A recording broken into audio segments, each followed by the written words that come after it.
Hello and happy Wednesday from Radically Rational and RadicallyRational.com. First, the toy department. The bad news, the Astros blew a 4-run lead last night against the Angels.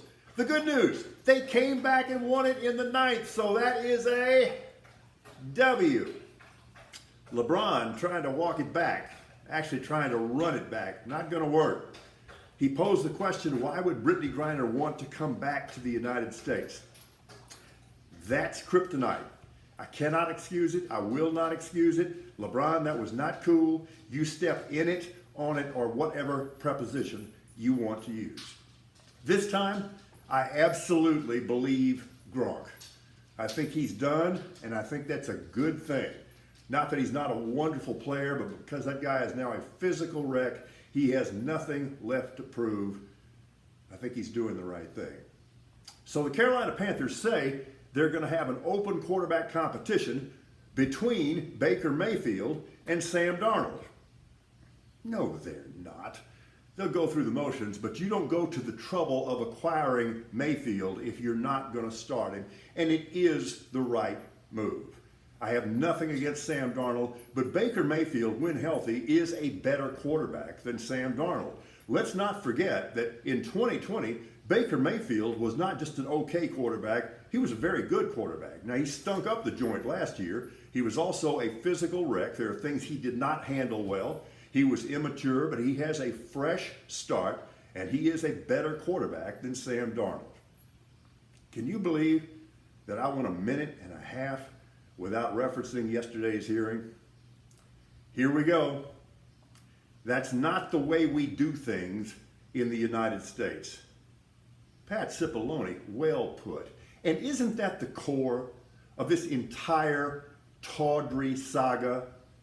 It was just un-American in every way by people who purport to be flag-waving Americans. It was directed by an un-American president who understands nothing about America, understands nothing about the office, understands nothing about our institutions, and wants to once again lead this country.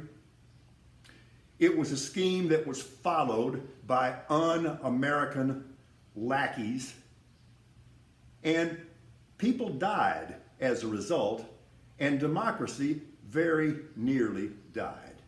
Here's what we know for sure, quickly. Donald Trump set up this big lie months before the election in 2020. He was telling everybody, the only way I can lose is if it's rigged. Yeah, try using that line in a casino and see how that goes. But you know what? He did, in a sense, go to the casino. He went up to the craps table and rolled the dice, and then all of his cultists gobbled up his crap. And this country almost came undone as a result, and frankly, sadly, still might. And still he persisted. When that didn't work, an executive order was drafted with Sidney Powell, supposed to be in charge, to have our American military seize voting machines. That's not the way we do things. But you can't say Trump is not a uniter, because he did something nobody else had been able to do. He united the Proud Boys, the Oath Keepers, and the Florida 3%ers. Now, that's no hill for a climber. That's a uniter for sure. And still he persisted. Fake slates of electors, all put down in a PowerPoint presentation? I mean, this was official stuff. And then that didn't work. So we better send out the dog whistle. And if you had any doubt about how effective and how audible that dog whistle was to dogs, you learned about it yesterday. They all freely admit, yeah, it was a call to violence. It was a call to Washington. The president told me to do this, so I was duty-bound. That's not the way we do things here. And then when that didn't work, he was completely willing to surrender the vice president of the United States to a lynch mob. And when he finally dispersed said lynch mob, His only message to them was, quote, "We love you." MAGA? Really? Do you think so? Really? The evidence here is not disputable to any rational person. There are going to be criminal charges filed up and down. Now, is Trump going to prison? Probably not, and here's why. Because that would require a unanimous jury verdict. And inevitably, one Kool-Aid drinker is going to get on to that jury.